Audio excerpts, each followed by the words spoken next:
கர்த்தருடைய பரிசுத்த நாமத்துக்கு ஸ்தோத்திரம். கர்த்தர் நல்லவர். சங்கீதம் 91 4ஆம் வசனம். இயேசுவின் நாமம் மட்டுமே மகிமைப்படுவதாக.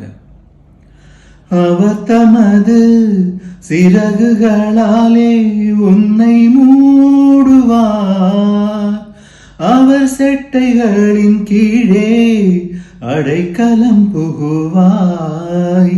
அவருடைய சத்தியம் உனக்கு பரிசையும் கேடகமுமாகும்.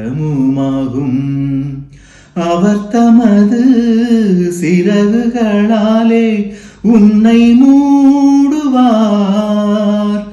அவர் செட்டைகளின் கீழே அடைக்கலம் புகுவாய்.